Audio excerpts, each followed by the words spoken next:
posgrado por la Universidad de San Francisco y una más en Derecho Estadounidense por la Facultad de Derecho de la Universidad de Houston. Es miembro del Servicio Exterior Mexicano desde el 2006 con rango de consejero. Es consultor jurídico de la Cancillería Mexicana desde julio de 2019. Fungió previamente como consultor jurídico adjunto A y como jefe de la sección de asuntos hispanos y migratorios de la Embajada de México en Washington, y allí se concentró su labor en la defensa de los intereses de los mexicanos en Estados Unidos. Coordina actualmente los 2 litigios del Gobierno de México contra empresas que producen, distribuyen y venden armas en Estados Unidos y en este momento también el caso de México contra Ecuador ante la Corte Internacional de Justicia. El consejero Celorio nos acompañará más adelante. Por ahora nos estará acompañando también de la Secretaría de Relaciones Exteriores Miguel Ángel Reyes Moncayo, quien es consultor jurídico A. Él es licenciado en Derecho por la UNAM y maestro en Leyes por la Universidad de Houston con especialidad en Derecho Internacional. Tiene 19 años de experiencia en la Cancillería, en donde ha estado a cargo de diferentes temas jurídicos como son tratados, derecho internacional privado, derecho internacional público, litigios en el extranjero y derecho familiar internacional. Él es miembro del Servicio Exterior Mexicano desde 2012 y actualmente ostenta el rango de primer secretario. Agradezco también la presencia desde Ecuador de la doctora Lorena Herrera Vinelli. Ella es internacionalista, obtuvo en Flaxo, Ecuador, su maestría en Relaciones Internacionales con mención en Seguridad y Derechos Humanos y su doctorado en Estudios Internacionales. La doctora Herrera es autora del libro A la sombra del dragón, Interdependencia asimétrica de China con Ecuador y Costa Rica, publicado con sello editorial Flaxo, Ecuador y la Universidad Nacional de Costa Rica. Ha sido profesora visitante e invitada en prestigiosas instituciones académicas, incluyendo Flaxo, Ecuador, la Universidad Andina Simón Bolívar, con sede en Bolivia, la Universidad Nacional de Costa Rica y en la Cátedra China Contemporánea de la Secretaría General de Flaxo. Finalmente, agradezco también la presencia del doctor Edgar Jiménez Cabrera, quien es doctor en Economía por el Instituto de Altos Estudios de América Latina en la Sorbonne de París, en Francia, doctor en Ciencias Políticas por la Universidad Católica de Lovaina, en Bélgica. Tiene además un grado de maestría en Ciencias Políticas por el Instituto Latinoamericano de Estudios Sociales en Santiago de Chile y una amplia trayectoria como docente en distintas instituciones nacionales e internacionales como el CIDE, la Universidad de las Américas, la Universidad Iberoamericana, Flaxo, el Tecnológico de Monterrey, entre otras. También tiene una amplia trayectoria en el ámbito de la investigación y es autor de diversos libros y publicaciones, entre los que se encuentra La Socialdemócrata en América Latina, publicado por el CIDE, Gobernabilidad y Democracia en América Latina, con editorial Cérnica, y Prospectiva, Gobernabilidad y Riesgo Político, editorial Limusa. Por último, tenemos también el honor de contar con Juan Eduardo Pérez Casillas, quien es estudiante de Política Exterior en el programa de Relaciones Internacionales del ITESO, y él va a ser quien abra esta mesa de análisis. Pero antes de darle la palabra a Juan Eduardo, quisiera hacer una pequeña introducción y también contarles cuál va a ser la dinámica de esta mesa de análisis. La crisis entre México y Ecuador, que llevó a la irrupción de fuerzas de seguridad en la Embajada Mexicana en Quito el 5 de abril, puede ser analizada desde distintos ángulos y desde diversas aristas, por lo que el objetivo de esta mesa es establecer las pautas de análisis para comprender el conflicto actual entre estos países y poder identificar los elementos que sustentan la posición de cada una de las partes, sus argumentos y además vislumbrar las posibles vías de solución al conflicto. Esta mesa tiene una estructura de 4 rondas de participación. Se le ha pedido a cada participante que aborde un aspecto concreto de la crisis y bueno, empezaremos entonces la primera ronda pidiéndole a Juan Eduardo que nos dé un contexto de las relaciones de México con Ecuador, más allá de la crisis, es decir, para que podamos entender cómo han sido las relaciones entre estos dos países. Y tienes 5 minutos para tu intervención. Muchísimas gracias. Gracias, doctora. Bueno, buenas tardes. Pues sí, hablaré de las relaciones entre México y Ecuador antes de la actual crisis diplomática. Claro. Bueno, a México y Ecuador nos unen historia y personajes. Ecuador nos envió un gran personaje, Vicente Rocafuerte. Vicente Rocafuerte era este hombre aventurero, multifacético, que estudió en Francia, conoció a Bolívar, era íntimo amigo de los Napoleón antes de que se coronara como emperador, porque curiosamente era muy crítico de Iturbide y detestaba la idea de que México fuera un imperio. Es cuando cae la monarquía que Rocafuerte viene a México con la intención de que se pudiera extender, ¿no?, alguna mayor integración hispanoamericana. Guadalupe Victoria, quien era presidente de México, conoce la experiencia y las travesías europeas de Rocafuerte y lo llama al Servicio Exterior Mexicano y se integra a la legación mexicana en Gran Bretaña. Rocafuerte estaba presente en ese cuerpo cuando se logra el reconocimiento del Reino Unido a México, a su vez el Tratado de Amistad, Navegación y Comercio. Y es con Rocafuerte cuando él llega a la presidencia de Ecuador, cuando él mismo se declara como mexicano de corazón y propone establecer relaciones con México. Bueno, adelantándonos en el tiempo, no es la primera vez que hay tensiones entre México y Ecuador. El presidente ecuatoriano, Gabriel García Moreno, en su momento llegó a apoyar la invasión francesa y desconocer al gobierno de Juárez. Y Juárez en ese momento rompió las relaciones con el Ecuador. También hay grandes momentos, ¿no?, cuando Porfirio Díaz organiza el Congreso Internacional Americano por pedido de Eloy Alfaro, en ese momento presidente de Ecuador, y en ese congreso Alfaro quería que se emplearan de forma efectiva las relaciones políticas y económicas entre países americanos y sobre todo se forma un verdadero derecho público americano. Es en el 41 cuando estalla la guerra de Ecuador contra Perú y México es el único país de América Latina que le alza la voz a favor de Ecuador y pide que haya más garantes en el conflicto. Y es cuando llegan los 70 que se empiezan a intensificar estas relaciones entre México y el Ecuador. Llegan los 2000, hay 2 reuniones entre Fox y el presidente de Ecuador en ese momento y su principal tema de interés era el petróleo. Querían formar una alianza estratégica, ¿no?, que les permitiera tener mayor ganancia con este recurso estratégico para ellos. Y es cuando se empieza a gestar un posible tratado de libre comercio entre México y Ecuador. Estas pláticas de un tratado de libre comercio se intensifican cuando Ecuador pide su anexión a la Alianza del Pacífico en 2018 y ahí se empieza a discutir. Esta negociación parece que está congelada al momento y es que hay un problema, no se han podido cerrar esas negociaciones porque a México específicamente pide que no se incluya el camarón y el banano en este tratado de libre comercio, lo cual no es casualidad, precisamente los crustáceos y el banano son las mayores exportaciones que tiene Ecuador hacia el extranjero. A Ecuador le interesa mucho cerrar esa brecha que tiene en el déficit comercial con México y pues al momento parece que por eso el acuerdo parece congelado y más que nada pues ahora por esta crisis, ¿no? Hay empresas multinacionales mexicanas en el Ecuador y parecía una relación que podría tener mucho potencial pero que ahora parece difícil reanudar. Respecto a la inmigración, en 2020 se estimaban casi 4,000 ecuatorianos residentes en México. Se habla de más de 70,000 ecuatorianos que están en tránsito hacia los Estados Unidos.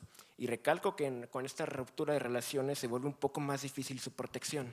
Tanto México como Ecuador tienen ratificados tratados como la Convención Internacional para la Protección de los Derechos de los Trabajadores Migratorios y sus familias, entre algunos otros.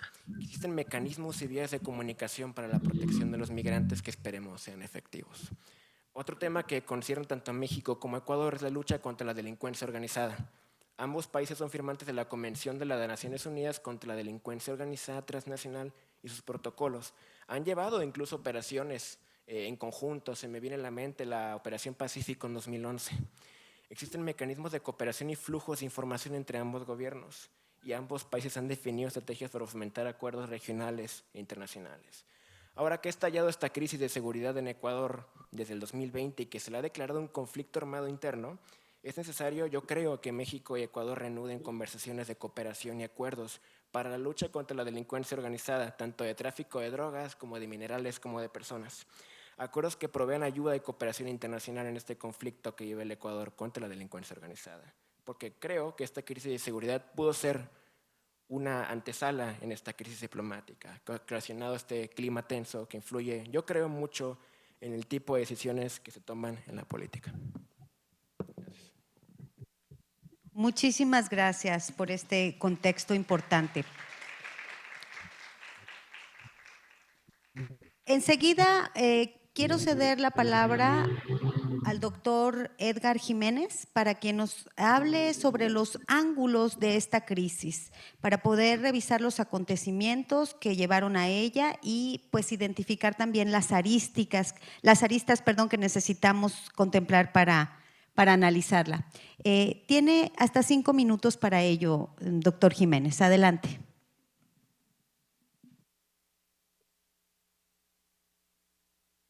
Muchas gracias, un gran saludo y agradecimiento a Teso y a la UAP por la invitación y un caluroso saludo a la doctora Guadalupe González. Más que hablar de los ángulos, si usted me permite, quisiera ubicar el conflicto en el contexto latinoamericano. Si usted me permite, entonces procedo a exponer este contexto. En América Latina vivimos, como bien señaló Angela Merkel, que es extensiva también a la Unión Europea, la tercera etapa de la globalización. Y esta se caracteriza por el desorden, orden institucional en sumas de la democracia. Este desorden se expresa de manera muy dramática con algunos datos que me permito señalar. 21 presidentes en América Latina en los últimos años han sido condenados por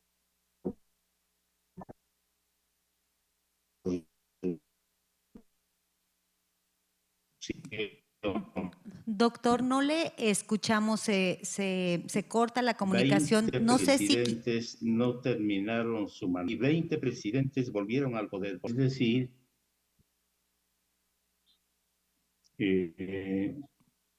bueno, entonces repito.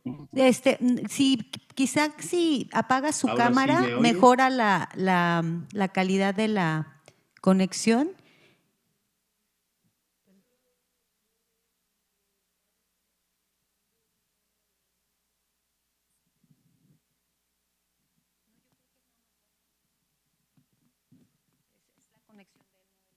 No es nuestra conexión.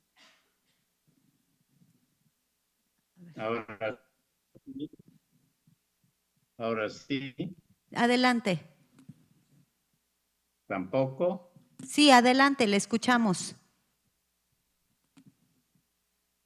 Los cables, ¿sí? Ah. Si me permite, por favor.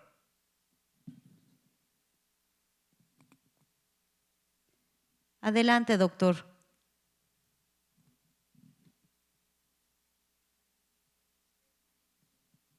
Está en silencio, doctor. Por favor, prenda su micrófono. Sí, está en silencio, está en micrófono apagado. Adelante, doctor.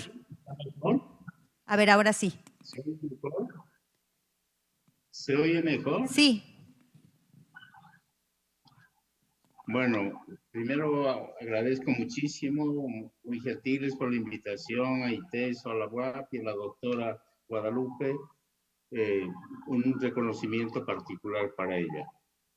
Si usted me permite, quisiera señalar el contexto actual de América Latina en el que se inscribe el conflicto diplomático entre México y Ecuador. Comencé mencionando de que la etapa actual que vive el mundo y particularmente América Latina es la tercera etapa o fase de la globalización caracterizada por el desorden. Y este desorden que ya fue mencionado en su momento por Angela Merkel, se observa a nivel económico, un desorden económico.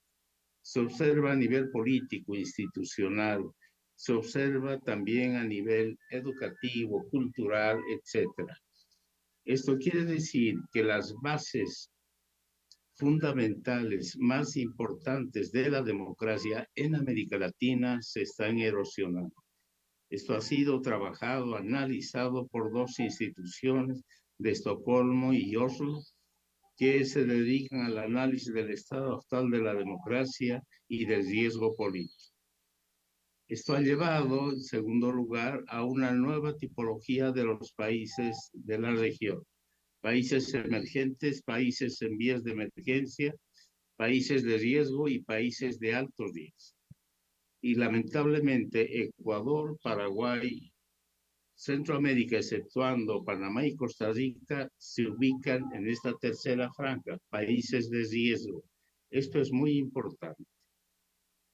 Tercer lugar, la CEPAL, recordarán ustedes, el año pasado, llamó a repensar, convocó a un proceso de repensar el desarrollo, repensar la política y repensar la manera de hacer política.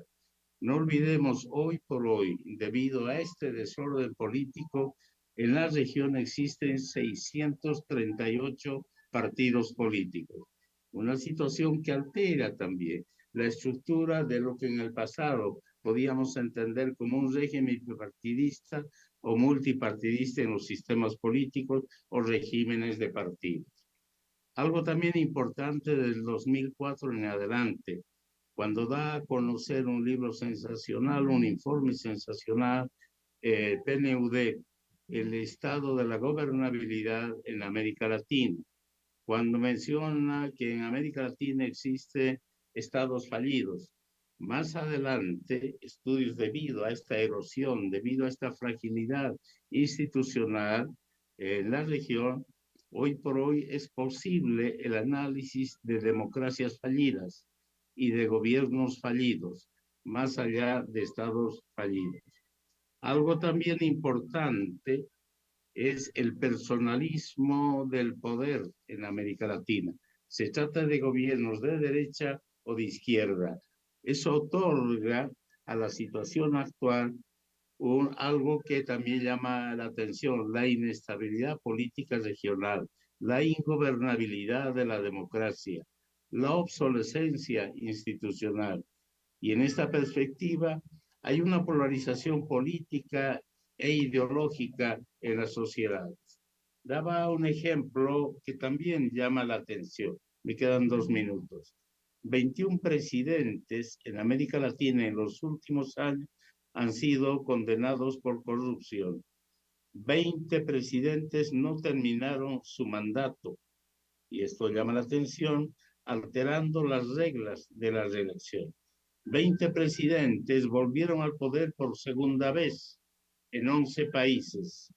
Esto quiere decir que la corrupción es uno de los temas, uno de los problemas de más alto nivel, de mayor preocupación en América Latina. Y en esta perspectiva, en 9 países y en algunos 4 hasta 3 expresidentes, es el caso, por ejemplo, del Perú, El Salvador, han sido acusados o señalados de corrupción y en muchos de los casos no todos ellos han sido condenados. En esta perspectiva, yo creo que debemos ubicar el problema de Ecuador, que vive una situación más allá del auge económico entre 2005 y 2015, debido al incremento de los precios del petróleo en ese gran periodo, considerado también por la CEPAL el auge de las materias primas. De ahí en adelante, el clima y la tensión que fue mencionado por el amigo que intervino en primer lugar, Ecuador vive un clima de inestabilidad. no solo fue la toma de la televisión, no solo fue el malestar que se observó en las distintas universidades, también fue el asesinato del ex candidato a la presidencia. Y en esta perspectiva, entonces, es muy importante ubicar lo que aconteció con la ruptura del orden interno y del reconocimiento territorial de la sede diplomática de México en Quito. Y en esta perspectiva creo que lo que venga en adelante, sin duda alguna, solución o no solución al problema vigente, debe inscribirse en este contexto. Gracias, concluí los 5 minutos. Muchas gracias, doctor.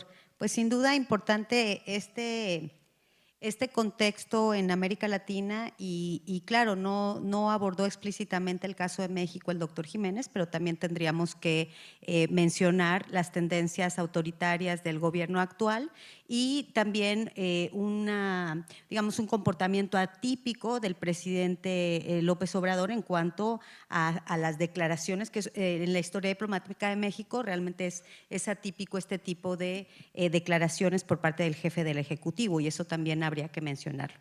Ahora cedo la palabra al primer secretario Miguel Reyes de la Cancillería para que ya no entrando en materia nos explique las estrategias y los argumentos de México en este conflicto, es decir, qué es lo que causó el conflicto y la crisis. Adelante y muchísimas gracias por acompañarnos. Hasta 5 minutos. Muchísimas gracias, doctora. Un gusto saludarles y saludo también a las colegas y al colega que está también compartiendo el panel. Un gusto conocerles y participar con ustedes. Tengo el privilegio de representar a México ante la Corte Internacional de Justicia como agente, derivado precisamente de estos muy tristes y lamentables hechos ocurridos el 5 de abril de 2024 por la noche. Recordarán ustedes que por la noche empezaron a circular las noticias de esta grave violación a la Convención de Viena, flagrante en completo desacato a la normatividad internacional que funda las relaciones diplomáticas, que es la inviolabilidad de locales. Y ustedes han visto seguramente para estas fechas, pues tanto los videos de lo sucedido adentro de la sede de la misión como afuera. Y en síntesis podríamos señalar pues que el gobierno de México había concedido el asilo al vicepresidente Jorge Glass, que se encontraba ya desde hacía algunos meses en la embajada de México y había solicitado el asilo a nuestro país desde finales de diciembre de 2023 y México estaba revisando su solicitud de manera cuidadosa para saber si procedía o no. Este tiempo es perfectamente normal porque recordaremos, por ejemplo, que Ecuador, uno de los campeones del asilo diplomático en la región, había dado asilo también al señor Julián Assange y se tomó también un tiempo muy razonable de meses para poder determinar la concesión o no. Entonces, es en este contexto del 4 y del 5 de abril en el que ocurrieron una serie de eventos completamente desproporcionados por parte de Ecuador que terminaron en la situación que tenemos al día de hoy ante la Corte Internacional de Justicia. ¿Y cuáles son estos elementos, además de la incursión? Pues bien, que un día antes, el día 4 de abril, Ecuador había declarado a nuestra embajadora en ese país, a la embajadora Raquel Cerú, como persona non grata, lo cual, pues, si bien es un recurso o un mecanismo legal al alcance de todos los estados conforme a la Convención de Viena sobre Relaciones Diplomáticas, manda un mensaje muy fuerte entre las relaciones entre estados, lo cual también nos pareció, pues, muy desproporcionado porque llevábamos un historial de semanas, de meses conversando como buenos socios, como aliados, como buenos vecinos que somos en la región. Y la declaración de persona non grata fue una medida, pues, en nuestra opinión, legal, sí, pero desproporcionada por todo este contexto de buena conversación y de diálogo que teníamos en estos países, entre nuestros países. La declaración ocurre el día 4 de abril y es posteriormente cuando estamos en los preparativos para poder traer a nuestra embajadora de regreso que México comunica que la concesión del asilo al señor Glass. y Ecuador en esa noche, pues, al término de la jornada laboral del personal diplomático de la embajada, es que sale una compañera adscrita, una funcionaria del Servicio Exterior Mexicano adscrita a la embajada y le empiezan a seguir agentes de policía local en su vehículo. Ella, temerosa también por su seguridad, regresa a la embajada, le llama al jefe de Cancillería, al ministro Canseco, que todo el mundo conoce y habla su nombre, para que ponerle lo sucedido. Y cuando están los dos en la embajada adentro es cuando se ocurre esta incursión. Mencionaba hace unos instantes que es innegable la violación a la Convención de Viena sobre Relaciones Diplomáticas, y si bien la convención, que prevé un catálogo de privilegios y de inmunidades concedidas recíprocamente entre los estados, no establece una jerarquía propiamente entre cuál inmunidad o cuál inviolabilidad o cuál prerrogativa está arriba de otra, lo que sí es innegable es que la inviolabilidad de los locales diplomáticos es un principio fundamental, incontrovertible e incuestionable de las relaciones diplomáticas. Es bajo esta premisa que México recurre a la Corte Internacional de Justicia el 11 de abril de este año, y donde presentamos una solicitud de medidas provisionales cuya audiencia se va a celebrar la próxima semana, el día 30 de abril y el 1 de mayo. Pero en nuestra solicitud, que fue presentada pues, de manera inmediata, 6 días después de este terrible incidente y de esta flagrante violación, es que le estamos pidiendo a la Corte Internacional de Justicia, pues primero, que se pronuncie sobre esta violación a la Convención, a la Convención de Viena, que es la que todos conocemos, y la más evidente es la inviolabilidad de locales diplomáticos con el ingreso forzoso a los locales de nuestra embajada en Ecuador. Pero también hay algunas otras violaciones adicionales a la Convención, como son el menoscabo a la dignidad personal del personal diplomático. Hay una imagen muy poderosa, muy simbólica y muy lamentable, tristemente, de nuestro jefe de Cancillería, el ministro Canseco, siendo sometido boca abajo, de rodillas, por 2 policías.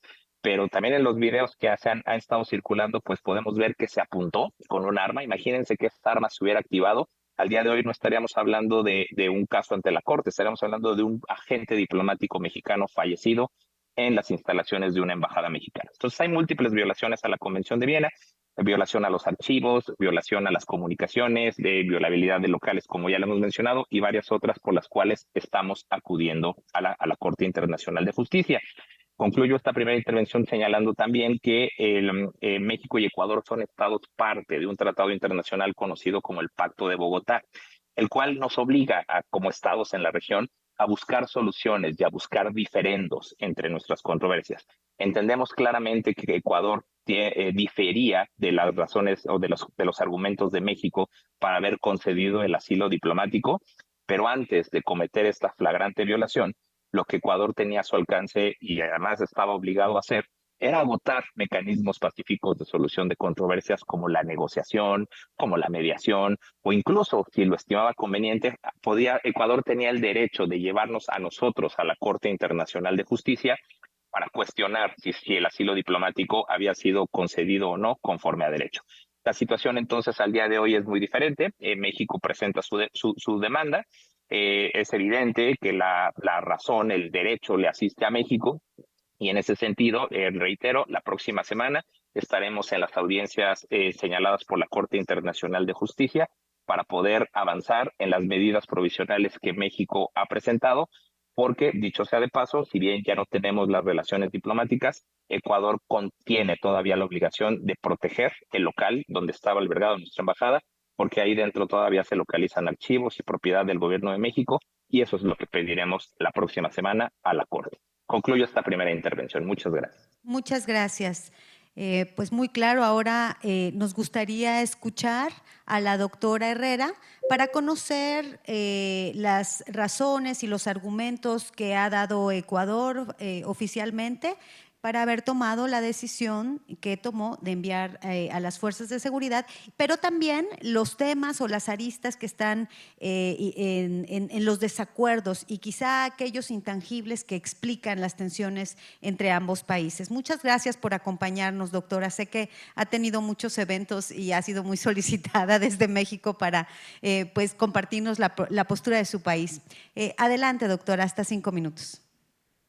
Bueno, muchísimas gracias. Yo quisiera iniciar con un agradecimiento especial al ITESO, a la Universidad Jesuita de Guadalajara y también a todas las instancias que están organizando este importante foro de debate. También mencionar que actualmente me desempeño como docente investigadora del GIA en Ecuador y que, por así decirlo, mi intervención en este espacio no representa necesariamente la posición de mi universidad, que es pública en torno a este tema, ni tampoco la posición, por así decirlo, formal del Ecuador. Yo lo que quisiera hacer es contextualizar primero el escenario en el cual se desarrollan varios eventos dentro de nuestro país y tiene relación, yo diría, con una triple dimensión de la crisis, ¿no? Hemos transitado, por así decirlo, en una crisis recurrente de gobernabilidad. Como todos sabemos, estamos, por así decirlo, por lo menos desde el último mandato del expresidente Lasso, hubo una disolución de la Asamblea Nacional, hubo una convocatoria, elecciones.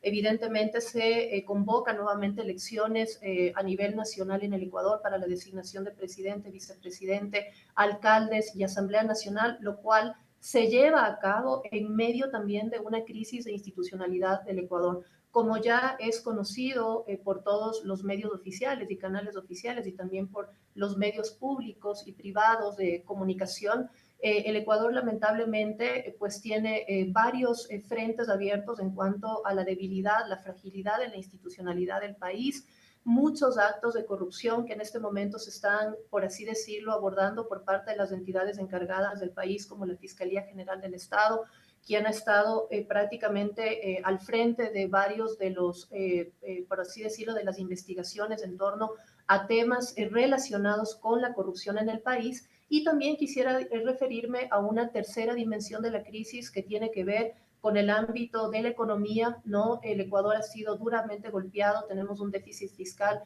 sustantivo, tenemos también déficit en la balanza comercial, lo cual no necesariamente nos ayuda o nos permite, ¿no es cierto?, dinamizar la economía en términos de los ámbitos que quisiéramos, por lo menos como un país pequeño latinoamericano y sobre todo dependiente de una matriz productiva exportadora de commodities de bajo valor agregado. Y evidentemente también tenemos una escalada de la violencia, sin lugar a dudas. Hemos sido posicionados, no solamente en términos de Latinoamérica, sino a nivel internacional, como uno de los países con más altos índices de homicidio.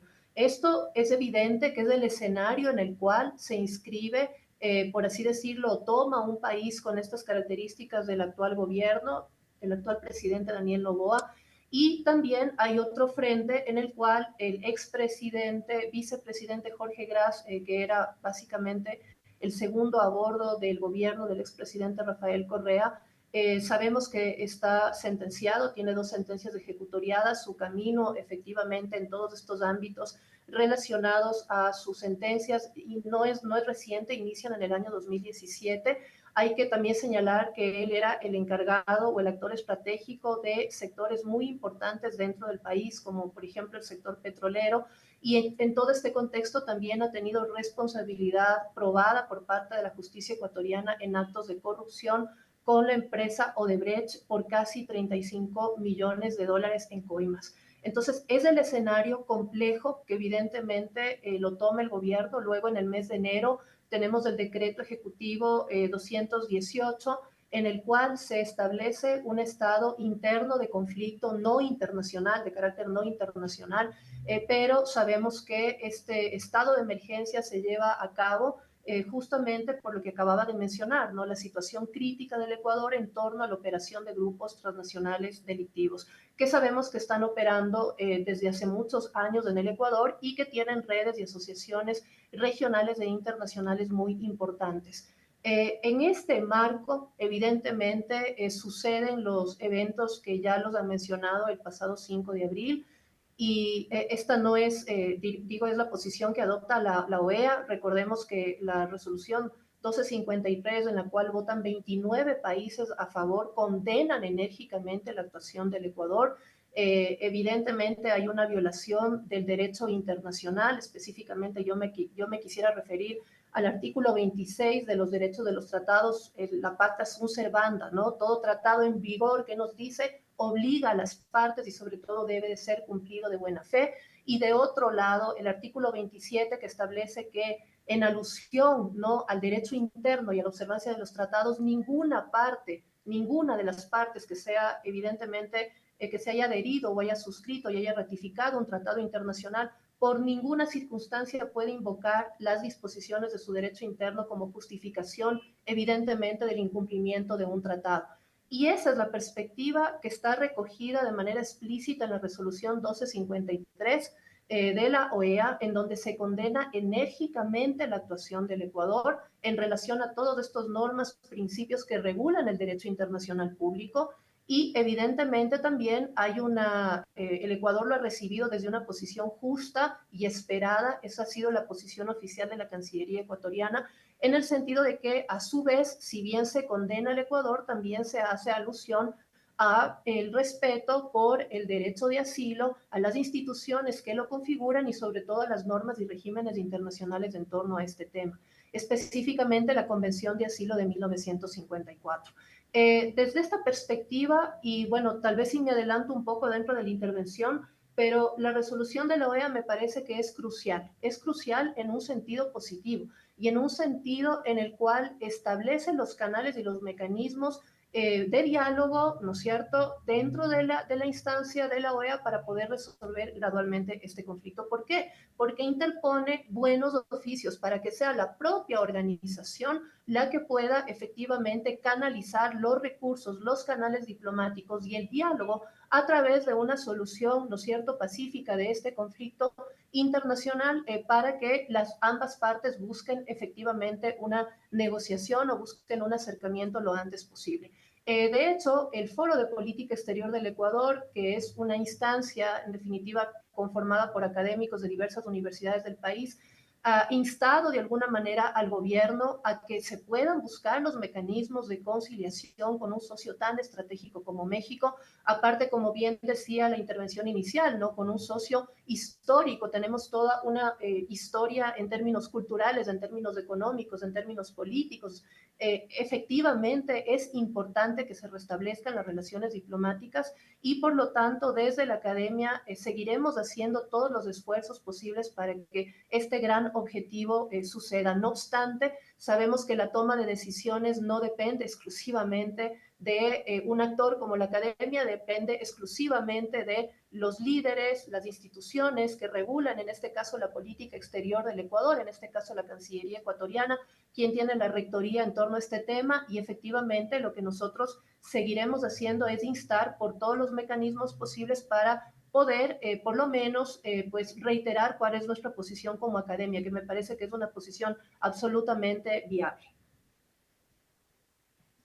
Muchísimas gracias, doctor Herrera. En la siguiente ronda, les pediría que en un máximo de 3 minutos pudiéramos abordar al doctor Jiménez, si nos pudiera ayudar a comprender la relevancia de las instancias regionales e internacionales en el marco de este conflicto y su posible solución. Doctor, entonces, adelante, por favor.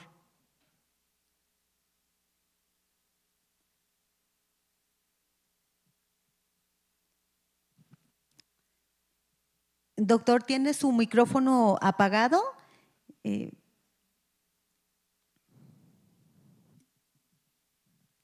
El micrófono, por favor, doctor.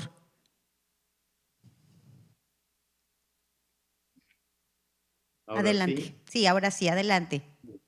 Permítame en un minuto señalar que la postura del presidente Daniel Noboa es errática desde cualquier punto de vista que uno tratara de analizar, toda vez que la justificación que posteriormente él señaló a propósito de la decisión tomada, mencionando de que la justicia no se negocia, es realmente impresionante ese punto de vista.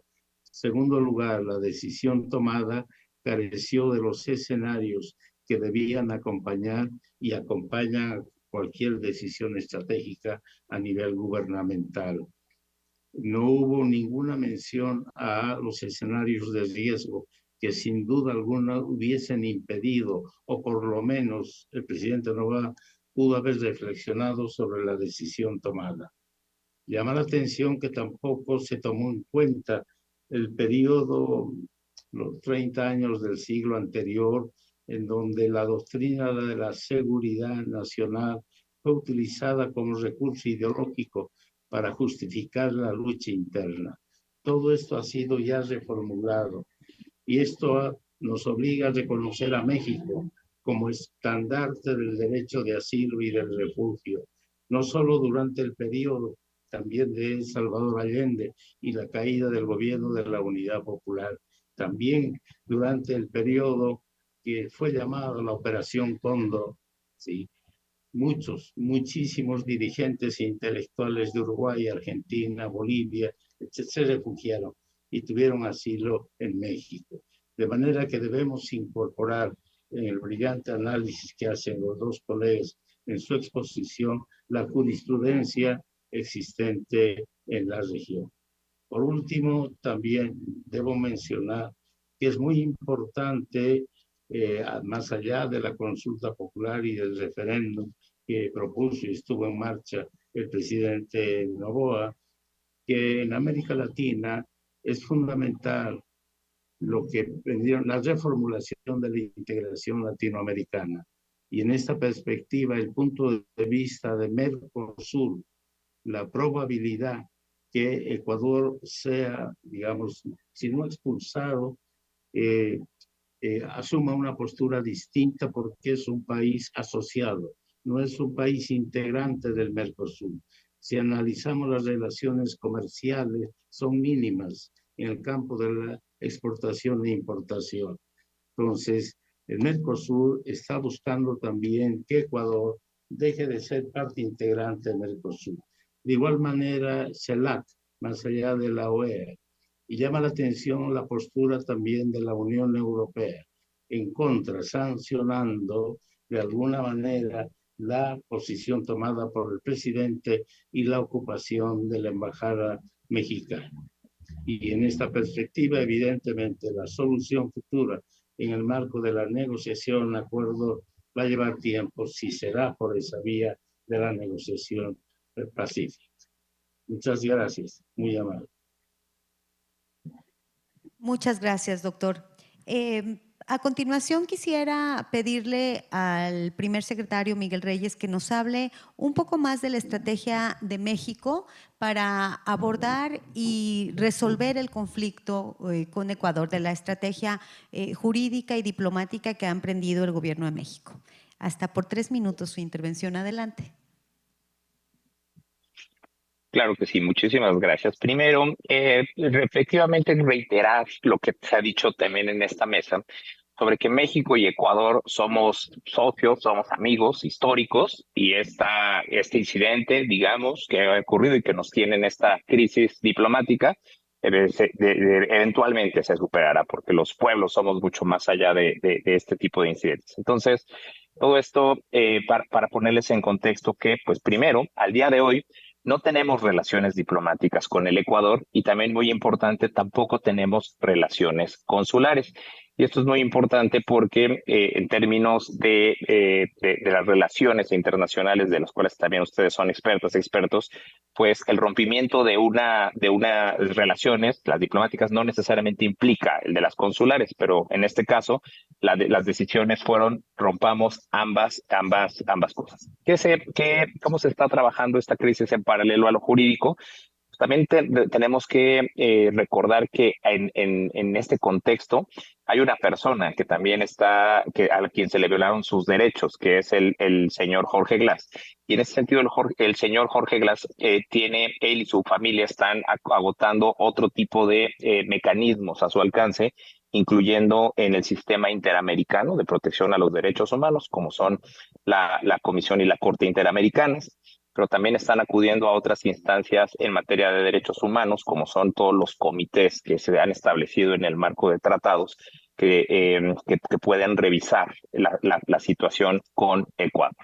Por lo que atañe particularmente a la estrategia jurídica que está llevando México, por ahora todos los esfuerzos se están concentrando ante la Corte Internacional de Justicia. Y la razón es muy simple. La razón es porque México es un país comprometido con la solución pacífica de controversias.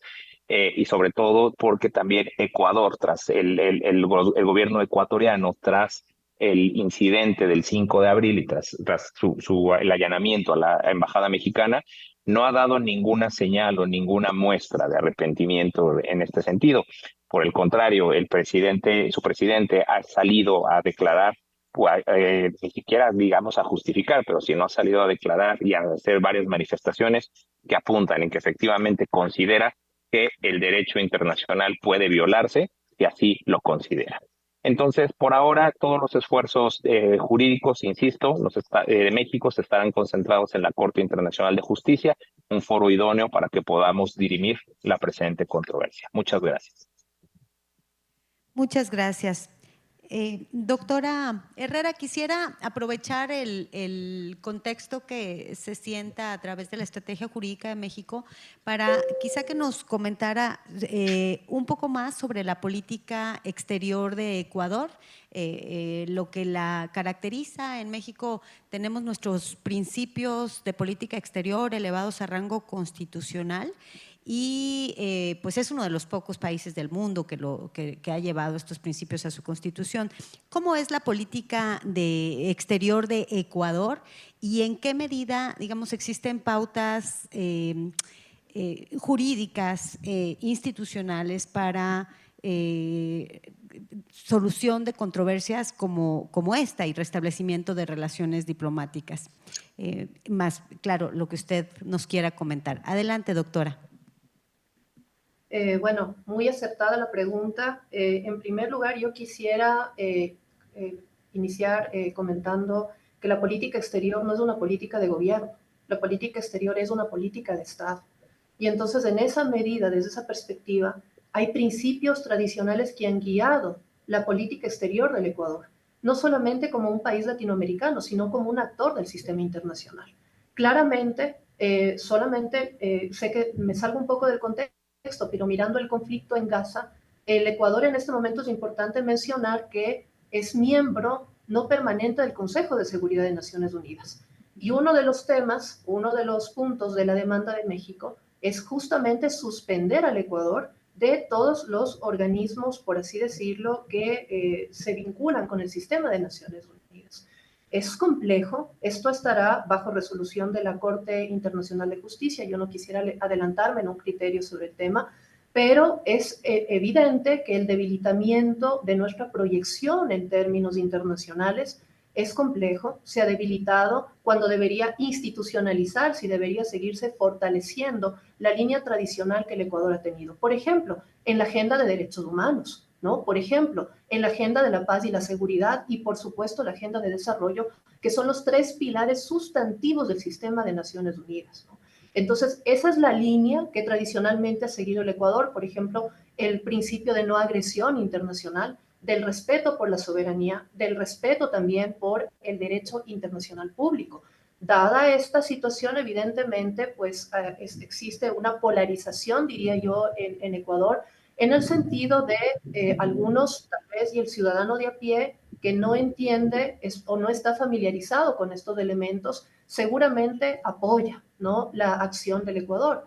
Pero no obstante, quienes trabajamos el tema de política exterior y de relaciones internacionales, representantes de la academia y también algunas organizaciones de sociedad civil, incluidos algunos medios de comunicación, instan al gobierno para que podamos retomar, para que podamos volver a reconstruir esa relación de confianza con México, empezando por unas disculpas públicas, que eso es lo que se ha sugerido como uno de los principales mecanismos.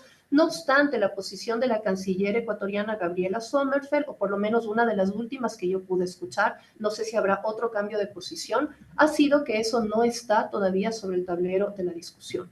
Entonces, en esa medida, insisto y reitero, la toma de decisiones es evidente que es un ámbito técnico, que la política exterior debe de respetarse y que no es una política de Estado que un gobierno puede cambiar y que, sobre todo, y esta es mi perspectiva y mi opinión personal, debemos de mantener nuestras líneas tradicionales y más aún cuando tenemos una responsabilidad tan grande dentro del Consejo de Seguridad como miembro no permanente. Es ahí en donde el Ecuador también puede, evidentemente, pues reconocer que esta acción no fue la adecuada y que puede dar un paso hacia adelante, iniciando por la reconstrucción del diálogo con el gobierno de México. Me parece que eso en términos de proyección internacional le aportaría muchísimo más al Ecuador que no adoptar ninguna posición, ¿sí? Político-diplomática.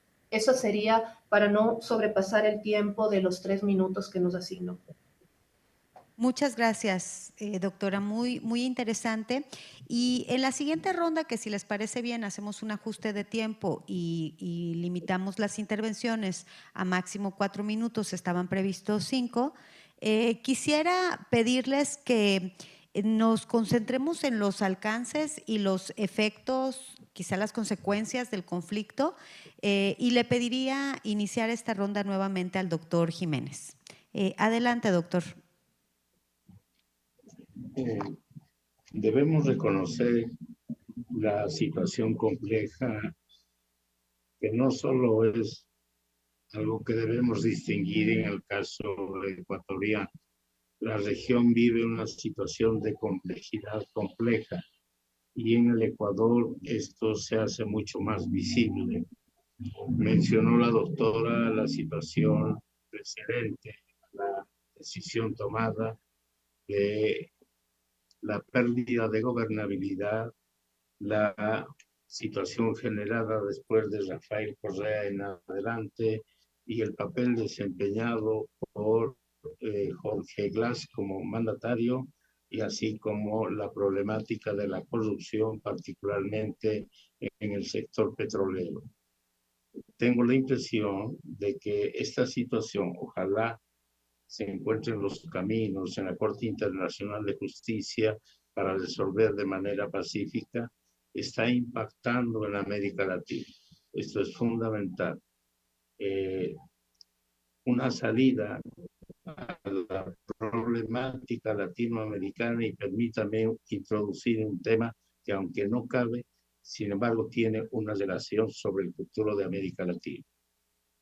La recomposición del orden mundial, como todos ustedes saben, que está en marcha, la probabilidad de que América Latina ocupe un lugar en esta distribución del poder mundial, hoy por hoy parece ser imposible. Dicho de otra manera, América Latina está llegando tarde o con atraso tardío a este proceso de recomposición mundial. Aún más, según muchísimos teóricos, sobre todo de la Unión Europea, señalan que América Latina no tiene un lugar en la recomposición. Y esto sí sería, y es dramático, imaginar que así pudiese acontecer. Esto obliga, en la perspectiva de algunos organismos internacionales de gran importancia, que el multilateralismo debiera ser una de las perspectivas que nos pudiesen encaminar América Latina en esta búsqueda de tener un lugar en esta recomposición mundial. Es fundamental el papel no solo del Mercosur, sino de la Unión de Países del Pacífico, que aunque Ecuador no es parte de esa, llamémosle, de ese grupo de países que hoy por hoy encabezan, ocupan un primer lugar en el campo económico, está México, está Colombia, está Perú y está Chile. Es también muy importante la recomposición del Pacto Andino, que está en total y absoluta crisis. De igual manera, UNASUR, ¿sí? País, un bloque regional que tenía propuestas muy importantes en el campo político económico, pareciera ser que como alternativa política también se está debilitando. Acontece igual con CARICOM en el Caribe, de igual manera con la integración centroamericana. Y este problema, en mi opinión, sí afecta, altera la probabilidad de una recomposición de la integración y de los procesos de integración subregionales en la región. Y esto es también algo importante que debiéramos incorporar en el debate o mínimamente en la reflexión. Muchísimas gracias. Muy acertada esta intervención, doctor Jiménez, porque efectivamente pues la dinámica regional en América Latina pues se ve afectada. Incluso hemos estado teniendo noticias de algunos países que han tomado acciones frente a la decisión de Ecuador, y eso pues tensa las relaciones en América Latina. Entonces quisiera dar la palabra al primer secretario Miguel Reyes para que nos cuente en términos regionales, digamos, qué efectos tiene este conflicto diplomático entre México y Ecuador. Y quizá una pregunta que resuena es los retos comunes que tenemos en América Latina, como la lucha contra el crimen organizado, y cómo se enfrentan estos frente a países divididos, digamos, ¿no? Es decir, deberíamos estar trabajando juntos y de repente estamos teniendo conflictos entre nuestros países. Adelante. Claro que sí. Primero, sobre los alcances y consecuencias de este conflicto a nivel regional, creo que es muy importante acotarlo precisamente a nivel regional. ¿Y a qué me refiero?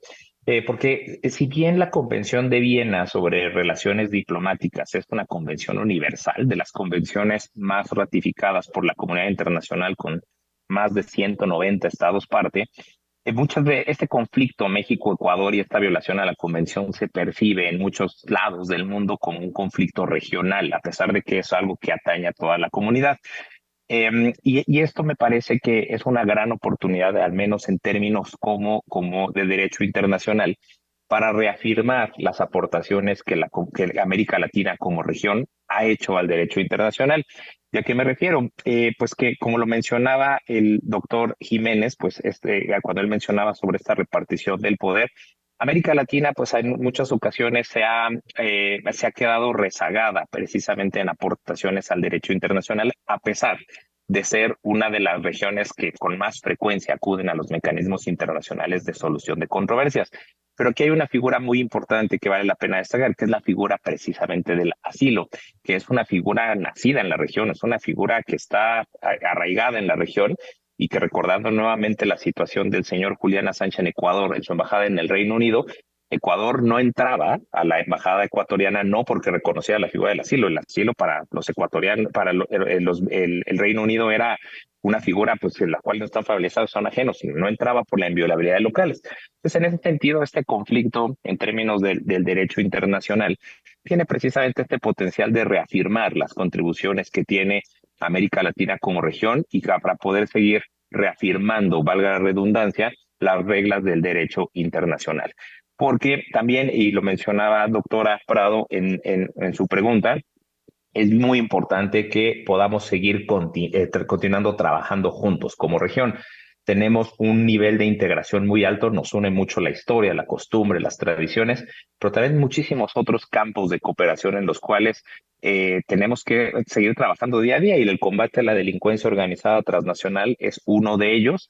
Y es muy lamentable que por situaciones como esta tengamos que poner una pausa o tengamos que rediseñar las estrategias de colaboración precisamente atendiendo a incidentes muy particulares. Muchas gracias.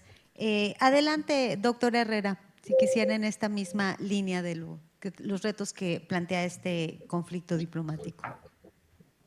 Bueno, voy a partir por la perspectiva regional de igual manera, y creo que el regionalismo latinoamericano ya estaba en crisis, ¿no? Ahí tenemos varios estudios académicos, pero también evidencia empírica de que eso ha ocurrido, ¿no? Cito a Sanauja, el estudio de Pierre Virozzi, por ejemplo, que claramente nos dicen que, por ejemplo, la base económica del regionalismo está cada vez más debilitada. Ya lo había dicho el doctor Edgar Jiménez, ¿no? Tenemos que priorizar, por ejemplo, la integración subregional, tenemos que dejar de mirar quizá hacia el Pacífico y fortalecer infrarregionalmente el comercio, ese es uno de los elementos. Otro tema que debilita el regionalismo latinoamericano, sin lugar a dudas, es que no tenemos una política latinoamericana en materia de cuál es el modelo de desarrollo que moviliza a América Latina como región.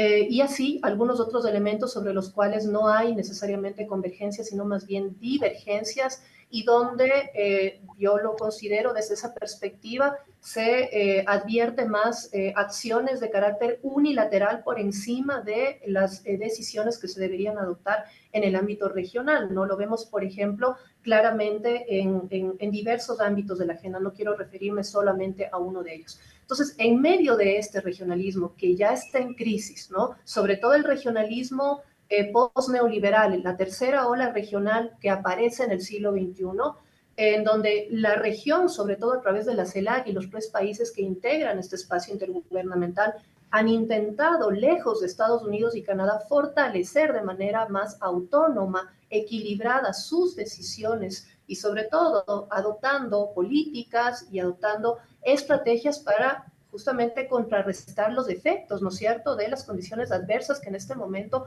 no solamente vive América Latina, sino la región. ¿Qué es lo que ha hecho este conflicto? Justamente debilitar aún más ese regionalismo que ya venía en crisis. ¿Por qué? Porque lo que tenemos es una polarización dentro de la CELAC, ya lo vimos dentro de la convocatoria de la Troika de la CELAC, ha sido también criticada la presidencia de la Troika, ¿no es cierto?, la presidenta de Honduras, justamente por que no hubo, por así decirlo, el respeto a la norma mínima, la que regula, ¿no es cierto?, el procedimiento interno dentro de la CELAC, que es el consenso. Algunos mandatarios habían manifestado y justamente decidieron no asistir porque no se les socializó la agenda con el debido tiempo, y esto nos dice mucho, ¿no?, del grado de representatividad. Tampoco estuvieron en esa última reunión de presidentes todos los presidentes latinoamericanos, sino más bien lo que hubieron fueron también delegados. Entonces, eso nos da cuenta de que cuando la plataforma para resolver y abordar estos temas tan complejos debería ser el regionalismo latinoamericano, no lo es. Entonces, creo que esa es una de las primeras consecuencias y evidentemente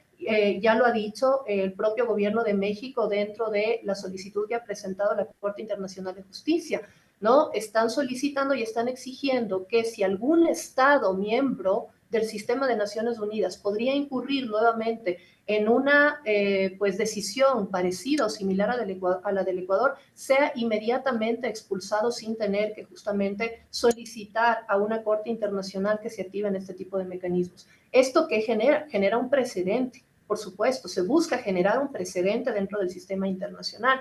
Y me parece que también si la Corte llegara, por ejemplo, a determinar la expulsión del Ecuador, este sería un precedente muy complejo para un país que en este momento, y esta es la tercera consecuencia, requiere más que nunca, activar todos los canales de cooperación de tipo económica, financiamiento, cooperación técnica no reembolsable. ¿Para qué? Para poder dar cuenta y para poder implementar y ejecutar el Plan Fénix, ¿no? Acabamos de pasar el pasado domingo a un referéndum y una consulta popular y vemos como uno de los primeros resultados que de 9 preguntas de las 11 establecidas incluyen reformas constitucionales legales para combatir el crimen organizado y la delincuencia. ¿Cómo el Ecuador podrá efectuar pues de manera efectiva este tipo de resolución, ¿no es cierto?, que ha tenido una mayoría dentro del país sin contar con los recursos y con la colaboración de sus principales socios estratégicos? Entonces, me parece que esa sería una tercera consecuencia que evidentemente no la esperamos, no vemos que ese es el escenario oportuno y justamente por eso instamos a que esto se pueda resolver de manera pacífica y sobre todo activando todos los mecanismos y canales diplomáticos que seguramente todavía existen dentro de este marco. Gracias, doctora. Bueno, pues ha llegado el momento de abrir pues el tiempo designado para preguntas de quienes hoy asisten, que son profesoras, profesores y alumnos y alumnas, sobre todo de Relaciones Internacionales. Entonces, Daniel, ¿podrías ayudarme con el micrófono? Muchísimas gracias, Daniel. Por si alguien tiene preguntas, que levante la mano para que pueda hacerlas.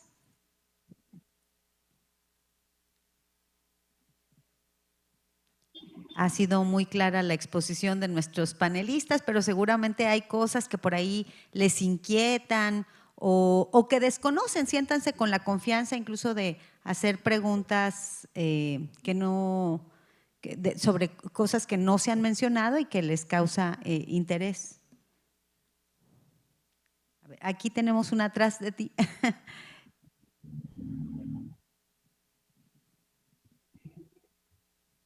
Hola, muchas gracias. Mi pregunta va sobre el papel que podría jugar, pues en este caso, el sistema interamericano en esta crisis, ¿no? No solamente sobre lo que podría ser a partir de ahora, ¿no? ¿Qué dirá en este caso la Comisión, la Corte? Sino qué ha dicho antes sobre la figura de asilo, ¿no? Porque he escuchado que, bueno, primero ha sacado un comunicado en el que se pide que se vele por la integridad del señor Glass, sino que además he escuchado que se dice que no se reconoce tal cual, o al menos la CIDH no reconoce tal cual el asilo como un derecho humano per se. ¿Es cierto esto? ¿Realmente cuál es el papel que podría jugar aquí o en sí el panorama que ve el sistema interamericano? ¿Alguien más tiene preguntas? Adelante. Adelante, te escuchamos. Si te puedes presentar, por favor, Sí. pero prender el micrófono primero. ¿Ya? ¿Ya está prendido? Ya, Está ok. prendido, sí. Yo me llamo Julieta y estudio gestión pública y políticas globales.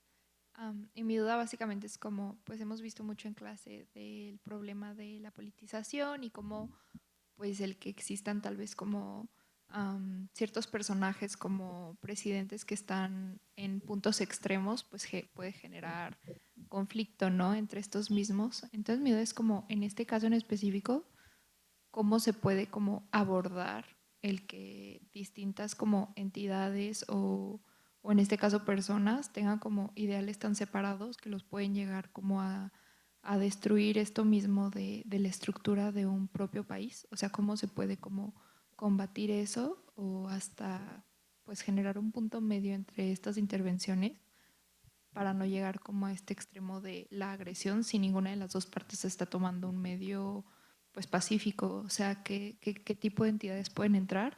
Si ya se ha visto varias veces que pues las organizaciones no, pues genuinamente están como pues de adorno, ¿no? Y pues sí, esa es mi duda. Gracias. Muchas gracias. Creo que es muy relevante sí señalar esta parte de la personalidad de los presidentes de ambos países, que quizá podría estudiarse como una fuente, digamos, que contribuyó a la tensión y a los desacuerdos. No lo sé, pero sí, ciertamente tendría que haber prevalecido una estructura, pero ya nos contestarán nuestros panelistas. Adelante. Sí. Hola, primero les agradezco su tiempo y la manera tan amena en la que nos han compartido su conocimiento acerca de esta crisis diplomática que estamos presenciando en estos momentos. Me presento también, soy Mariana Yáñez, estudio también la licenciatura en Gestión Pública y Políticas Globales y mi pregunta iría en torno a la situación de movilidad humana, que bueno, esa nunca para. Entonces, ¿qué predicciones o qué pronósticos hay respecto a las relaciones que, pues, aunque ya no tenemos relaciones diplomáticas con un país con el otro, pero pues sigue habiendo este flujo migratorio? ¿Cómo podemos garantizar, pues, esta tensión que probablemente se les estaba dando y cómo se va a sobrellevar la situación, entendiendo que es un conflicto que va a tardar un tiempo en ser solucionado y en ser restablecido a tener este apoyo a estas personas en tránsito?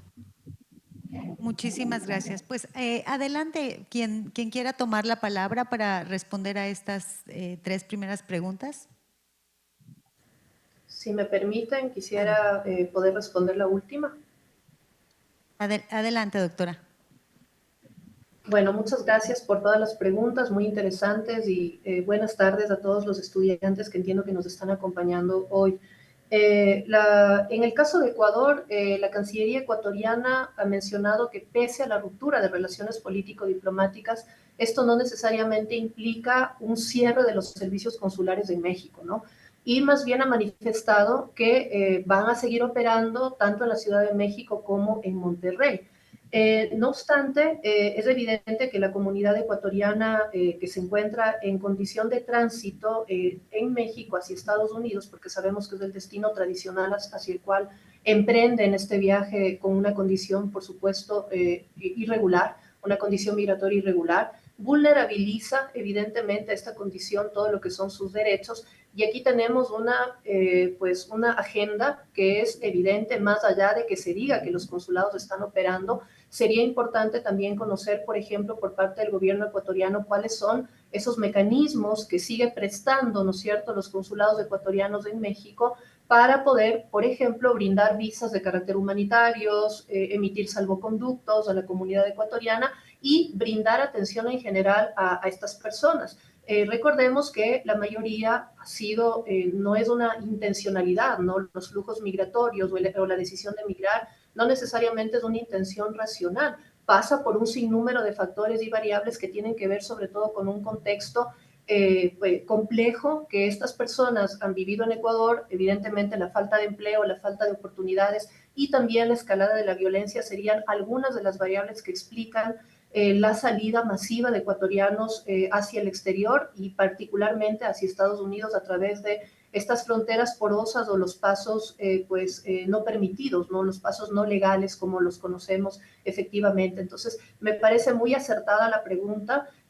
No sabría en este momento brindar o dotar de mayor información sobre cuál será efectivamente la respuesta del gobierno ecuatoriano más allá de su comunicado oficial de que sí se están brindando estos servicios, pero también hay toda una realidad que es compleja para estas personas, muchas de ellas víctimas, por ejemplo, de grupos delictivos transnacionales, son víctimas de traficantes de órganos, son sometidos, por ejemplo, a explotación, a trata por explotación laboral y también explotación sexual. Muchos han desaparecido y efectivamente se requiere más que nunca que esos servicios sigan operativos, y si no van a seguir operativos, entonces podríamos seguir el ejemplo de México, que México activó, por ejemplo, servicios consulares en Perú, en Colombia y en otros países para poder brindar esa asistencia consular de manera oportuna a sus ciudadanos mexicanos que evidentemente residen en el Ecuador.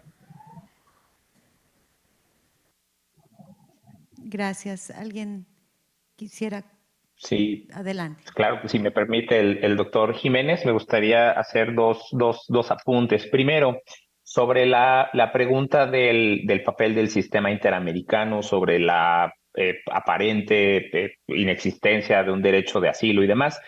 Me gustaría llevarle a su atención que el 30 de mayo de 2018, la Corte Interamericana de Derechos Humanos emitió una opinión consultiva solicitada por la República del Ecuador. Primero, para quien no esté familiarizado con la Corte Interamericana tiene dos competencias, la contenciosa y la consultiva. La contenciosa implica particularmente un conflicto, un reclamo en materia de derechos humanos, pero la consultiva es un procedimiento, pues un poco, no es un procedimiento contencioso, sino que se le pregunta a la Corte cuál es el estado del derecho sobre una pregunta en particular. Y aquí es muy importante e irónico, por supuesto, que la República del Ecuador fue quien le solicitó a la Corte esta opinión consultiva buscando que se reconociera al asilo como un derecho humano. Y así lo hizo la Corte en esta opinión. Si ustedes buscan en Internet Corte Interamericana, opinión consultiva, asilo 2018, van a obtener la sentencia. Y aquí solamente me gustaría leer textualmente uno de los párrafos resolutivos de la Corte, en donde la Corte dice, y cito, que el derecho a buscar y recibir asilo en el marco del sistema interamericano se encuentra configurado como un derecho humano a buscar y recibir protección internacional. Si hay fin de la cita. Entonces, en ese sentido, es indiscutible que el sistema interamericano ha reconocido al derecho a buscar asilo como un derecho humano, por lo cual eso tampoco es controversia, y más aún la misma Corte Interamericana dice que en materia de asilo diplomático, como la raíz de la controversia en la que estamos ahorita, nos tenemos que ceñir a las convenciones como la de Convención del Asilo Diplomático, bajo la cual México brindó esta figura de protección. Por otra parte, sobre el cómo atender los intereses de los países ante esta coyuntura en donde se rompieron relaciones diplomáticas y consulares. Eso es muy, muy importante enfatizarlo. El derecho internacional nos permite que en esta coyuntura se pueda designar también, ya lo mencionaba primero la doctora Herrera, a lo que hizo México fue trasladar los servicios consulares a otros países de la región, Colombia, Perú y Chile, a nuestras respectivas embajadas en esas capitales, pero también hay una figura que es la designación de un tercer país protector de nuestros intereses, es decir, que México está en vías de analizar, está en vías de designar qué país va a ser este tercer país que proteja sus intereses y los de sus nacionales. Presumimos que Ecuador estará haciendo lo mismo. Al día de hoy no hemos recibido una propuesta de cuál será el tercer país, pero precisamente este tercer país dentro de las encomiendas que se le pueden solicitar es precisamente que realice ciertas tareas de protección a nuestros connacionales que se encuentran en alguna situación particular de vulnerabilidad.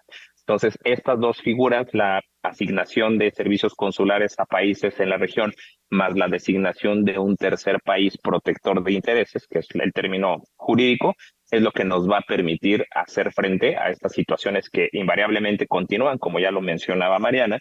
No importa si las relaciones diplomáticas se rompen o no, la realidad de las personas es compleja y continua. Muchas gracias. ¿Quisiera agregar algo, doctor Jiménez? Sí, muy breve también, y permítame hacerlo, que aunque no está muy y estrictamente vinculada a la pregunta o las preguntas de los amigos de la universidad, a quienes mando un cordial saludo. Es muy importante mencionar lo que en su momento señaló el Sistema Internacional de Defensa, la distinción entre militarización de la sociedad y la militarización del Estado. De las 11 preguntas mencionadas por la doctora, una de ellas, de las dos, donde el presidente Obama de alguna manera tuvo éxito, que significa que el Ejército y la Policía Nacional estén presentes en las calles y en la lucha contra el crimen organizado y el terrorismo. Cabe preguntarnos aquí, ¿esa medida se trata de una politización del Estado o una politización de la sociedad? ¿Dónde cabe la seguridad interior, la seguridad pública y la seguridad de la nación? Que es un debate, sin duda alguna, no resuelto en muchos de los países, que me parece importante incluir, no solo en esta sesión, sino en general, en lo que se está dando en América Latina, la nueva presencia de las Fuerzas Armadas en las sociedades de la región. Un segundo tema, permítame también hacerlo, que esta problemática afecta a la geopolítica latinoamericana, porque ponen en entredicho a la soberanía nacional, a la soberanía territorial, ponen en entredicho al poder nacional, al poder del Estado y a la política y a la visión de futuro del país. Y permítame preguntar a la doctora, más bien hacer un comentario, ¿cuál es la visión de país que el presidente Noboa tiene? Entiendo que él quiere ser nuevamente candidato el próximo año en las próximas elecciones. Queda muy claro que México, Brasil, Argentina y Chile de alguna manera tienen una visión de futuro, una visión prospectiva, ¿sí? En el que descansa el quehacer económico y político en este presente, independientemente de que el orden del futuro se esté tomando, se tenga su origen en el desorden del presente.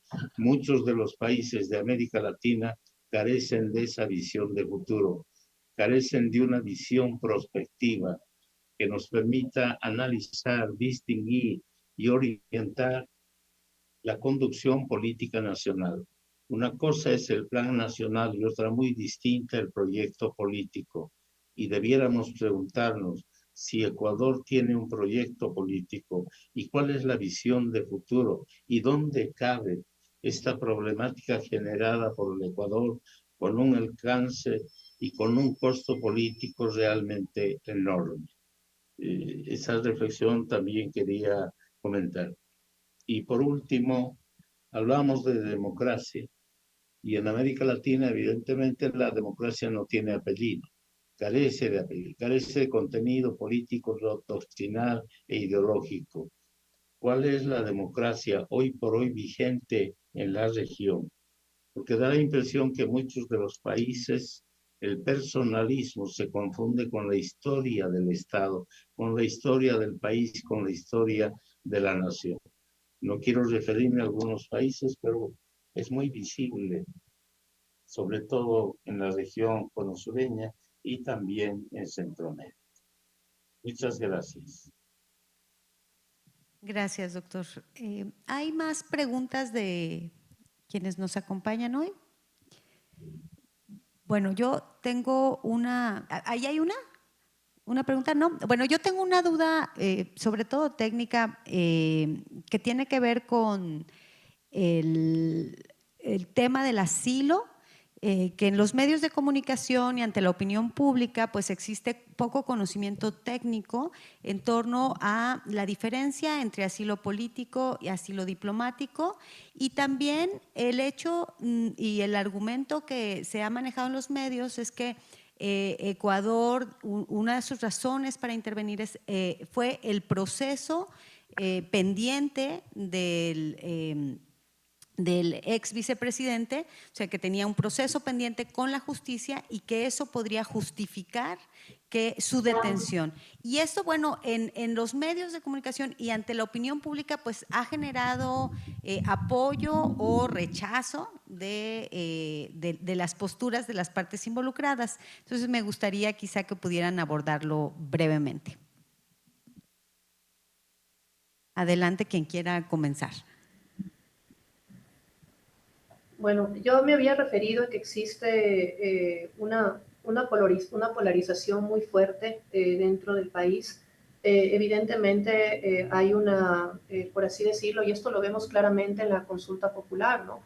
La consulta popular ha ganado mayoritariamente, como ya lo había mencionado, las preguntas que tienen que ver con con la continuidad de la operación de las fuerzas militares conjuntamente con las fuerzas policiales para poder combatir el crimen organizado transnacional.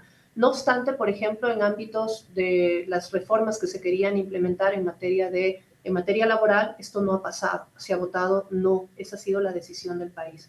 En torno específicamente a este conflicto y a la decisión del actual gobierno de prácticamente vulnerar, ¿no es cierto?, los principios y las normas que regulan el derecho internacional, ya lo hemos dicho. Efectivamente, la posición del gobierno fue construida en torno a ese argumento, que prevalece efectivamente todas las condiciones y los argumentos y sobre todo las sentencias ejecutoriadas que mantenía el ex vicepresidente Glass, y en función de esa justificación, por así decirlo, y también se ha hablado de una fuga inminente. Se ha hablado de una fuga inminente. Eso lo ha dicho específicamente el presidente de la República a través de un comunicado oficial, y también ese discurso fue sostenido por la canciller ecuatoriana Gabriela Sommerfeld. Entonces, en ese contexto en el cual el gobierno se encuentra básicamente en un estado de guerra interno, en el cual estaba encaminando todo un proceso de consulta popular y donde el eje del combate al crimen organizado en este momento es transversal y es de interés absoluto dentro del país, la justificación del presidente en torno a este tema, y lo hizo en un comunicado oficial, dijo que fue una decisión dura, difícil, pero que la tuvo que tomar en función de precautelar el Estado de Derecho y sobre todo la soberanía del país, ¿no?, en todos sus ámbitos. Entonces, esa es la justificación, o por lo menos el comunicado oficial nos dice que efectivamente prevalece lo interno por encima del orden internacional y por encima de los principios y tratados que regulan dicho sistema. Gracias. No sé si quiera intervenir. Sí. Adelante. Sí, claro. Sobre la diferencia de asilo político, asilo diplomático, pues me gustaría a mí referirme a nuestra ley sobre refugiados, protección complementaria y asilo, que va en sintonía con el marco jurídico internacional, y podemos definir al asilo o al asilo político como el género que le llamamos a esto a la protección que brinda el Estado mexicano a un extranjero que es considerado perseguido por motivos o delitos políticos. Esto es el asilo o el asilo político. Y la diferencia hay una diferencia sustancial entre en dónde se otorga, y ahí lo podemos calificar como el asilo diplomático, como que se otorga en las embajadas o legaciones mexicanas, como es el término de las convenciones, o el asilo territorial, cuando la persona ya salió del país en donde está sufriendo esta persecución por motivos políticos, llega a territorio mexicano por alguna otra razón y ya pide aquí el asilo. Pero entonces, nuevamente, asilo o asilo político es el género, y lo podríamos subdividir entre asilo territorial o asilo diplomático, dependiendo del lugar en donde se solicite y se conceda. Por lo que respecta a la justificación de la detención, al desconocimiento de la calificación que México hizo del asilo, efectivamente, el tratado relevante aquí es la Convención sobre Asilo Diplomático, también conocida como la Convención de Caracas. Es un tratado que ya tiene 70 años, acaba de cumplir, es del 54. Y aquí hay algunas disposiciones. Ecuador ha señalado claramente que siempre en sus declaraciones el artículo 3 de esta convención, en donde dice que no es lícito conceder el asilo a las personas que cuando lo solicitan se encuentran inculpadas o procesadas. Y esta es la razón por la cual señala que México no debió haber concedido el asilo diplomático. Lo que sin embargo no menciona Ecuador es que el artículo siguiente de este mismo tratado señala que le corresponde exclusivamente al Estado asilante, en este caso México, calificar si estamos o no ante una persecución de naturaleza política.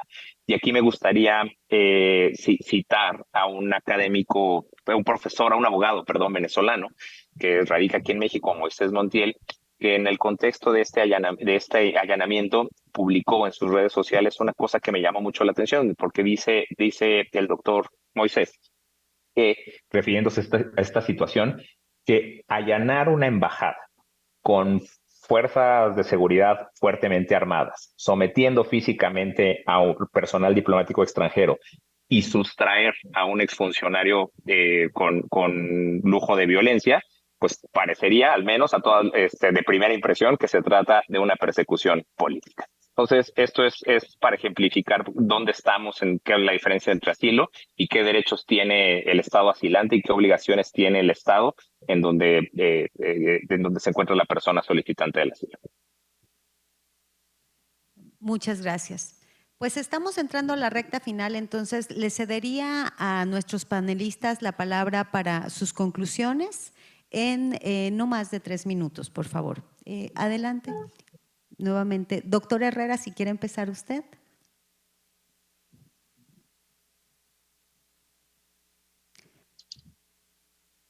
No sé si me escuchan.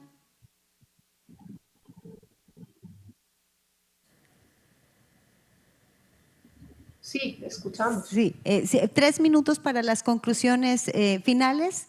Y si quiere empezar usted, doctora, ¿está bien? O el doctor Jiménez, quien guste. Adelante, doctora.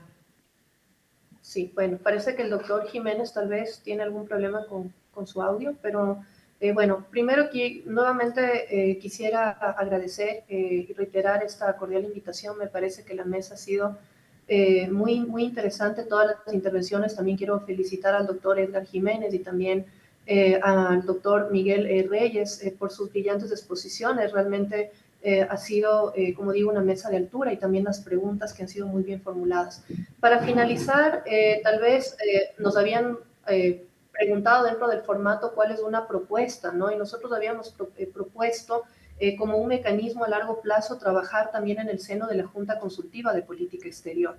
Me parece que este es primero un mecanismo institucional, un mecanismo legal, porque está dentro de la ley del Servicio Exterior ecuatoriano, y que es más que nunca necesaria que se vuelva a activar. No solamente debe ser un espacio formal, debe ser un espacio técnico, un espacio en el cual participe y articule, por ejemplo, a la academia conjuntamente con los tomadores de decisiones y, por qué no, la sociedad civil, dado que este acontecimiento, por así decirlo, nos lleva a repensar y a reflexionar sobre la necesidad de fortalecer justamente la institucionalidad de la política exterior ecuatoriana, recoger los principios tradicionales y sobre todo trabajar en un espacio en donde, como bien decía el doctor Edgar Jiménez, los tomadores de decisiones puedan contar con los escenarios estratégicos, ¿no? Siempre para la toma de decisiones hay escenarios que van a tener distintos outputs, distintos resultados de política exterior, pero lo más importante es el proceso y cómo se formulan esas decisiones. Y en esa medida las decisiones deben de ser adoptadas desde una perspectiva técnica, que por supuesto no puede dejar de lado connotaciones de tipo político, pero tiene que existir, por así decirlo, este equilibrio para que evidentemente el sistema como tal pueda seguir funcionando y sobre todo el presidente de la República conjuntamente con sus ministros de Estado y sobre todo los que tienen más relevancia en términos de asuntos internacionales puedan adoptar decisiones que estén absolutamente, articuladas, coordinadas desde este espacio. Entonces, una de las propuestas sería trabajar tal vez en el mediano, en el corto plazo, nuevamente activar este mecanismo que es muy importante y como digo es legal, existe dentro del país.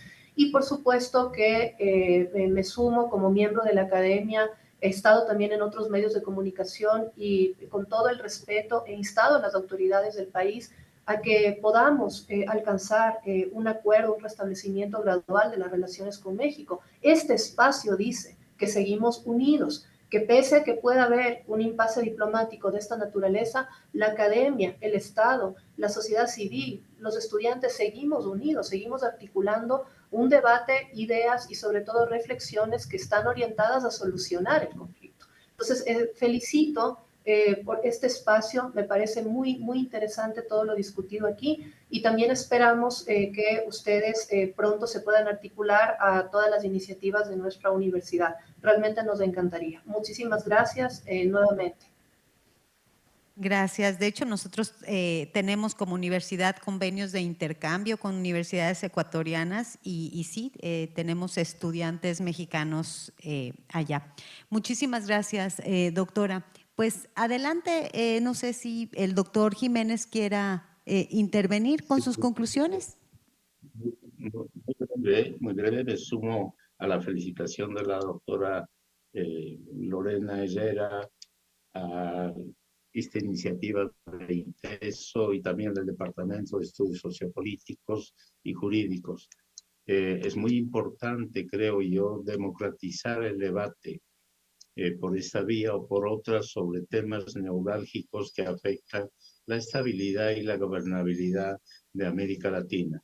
Temas de esta naturaleza, uno, en el imaginario, llamémosle político y sobre todo en esta etapa de la posmodernidad, no cabe ni siquiera o no cabía imaginar golpes de Estado como en el pasado. Inimaginable pensar esa ocupación sin el comando de la fuerza ecuatoriana en la embajada mexicana. Sin embargo, se dio y esto sí debe llevarnos a una reflexión a propósito de los conflictos del futuro, la complejidad y la probabilidad de aquello que era improbable. Esto es muy importante, no es un juego de palabras. Lo probable puede ser improbable y lo improbable, en este caso, puede ser probable. Esto se retoma en el campo de la perspectiva y también me permito felicitar al doctor Miguel Ángel Reyes, a la doctora Lorena Herrera, muy brillantes las exposiciones. Realmente habría que hacer un esfuerzo para proseguir con esta práctica de debate. Muchas gracias. Gracias, doctor, a usted. Pues vamos a cerrar con broche de oro con la intervención del primer secretario Miguel Reyes. Adelante. Muchísimas gracias y en primer lugar sumarme a los agradecimientos por esta invitación a este foro. Es muy importante para nosotros incluir y darle voz a las y los jóvenes estudiantes, a la academia, al profesorado, para que podamos nutrir esta conversación y un sincero agradecimiento a nombre de propio y del doctor Alejandro Celor, el consultor jurídico de la Secretaría, el agradecimiento al ITESO por este foro y felicitaciones también a mis colegas con quien tuve el privilegio de compartir la mesa, a la doctora Herrera, al doctor Jiménez y muchas gracias a la doctora Prado y por supuesto a Juan Eduardo que dio esta introducción. la situación entre México y Ecuador va a continuar dando mucho de qué hablar y tiene definitivamente muchas aristas, como ya lo hemos visto, la jurídica, la política, la económica, la humana, que por supuesto es una que no debemos dejar de lado y ya hemos platicado cómo va a impactar a las personas en el día a día, a las relaciones comerciales, a la persona que le vende productos de un país, que le vende productos al otro, a quien tenía programado un viaje de turismo, a quien tenía intereses consulares. Simplemente me han estado consultando en últimas fechas familias binacionales, que cómo le hacen para registrar a sus hijas y a sus hijos nacidos en Ecuador como personas mexicanas. Es decir, son muchísimas las aristas y debemos continuar trabajando para resolverlas. Por lo que me toca a mí, particularmente las jurídicas, pues el asunto continuará avanzando procesalmente. Con mucho gusto, si ustedes nos lo permiten y si nos vuelven a extender una invitación, podemos ir platicando sobre lo que vaya sucediendo ante la Corte Internacional de Justicia, porque también nos sentimos pues muy confiados por todo este respaldo internacional que México ha recibido. En temas jurídicos son muy pocos los asuntos que gozan de consenso, de unanimidad respecto a las posturas jurídicas, y la inviolabilidad de locales diplomáticos es una de ellas, y por lo tanto con mucho gusto estaremos en la mejor disposición para compartir los desarrollos conforme se vayan dando en la arena internacional. Nuevamente todo nuestro agradecimiento. Pues sí, vamos a tomarle la palabra para seguir actualizando la información y los avances en este tema tan relevante de las relaciones internacionales y las relaciones en América Latina. Agradecemos mucho, agradezco en nombre del ITESO, Universidad Jesuita de Guadalajara, el tiempo que se han tomado para estar con nosotros, para preparar sus intervenciones, adhiriéndose a la estructura que fue propuesta por nosotros. Creo que ha sido una mesa muy rica y muy interesante y que se ha logrado el objetivo de identificar las diferentes aristas y las particularidades del caso. Muchísimas gracias, les enviamos un gran saludo desde Guadalajara, en el occidente del país. Y esperamos nuevamente contar con ustedes. Hasta pronto. Agradezco también a la maestra Guadalupe González, al maestro José de Jesús Ramírez Bañuelos por asistir y traer a sus grupos, pues este tema es muy relevante para ellos, y a todos por habernos acompañado. Esta mesa se subirá a la grabación próximamente para que puedan compartirla con quienes no pudieron estar hoy aquí o volverla a ver, ¿por qué no? Muchísimas gracias y hasta pronto. Hasta pronto, muchas gracias. Muchas gracias. Sí, un aplauso para nuestros panelistas. Gracias, muy buena tarde. Muchas gracias.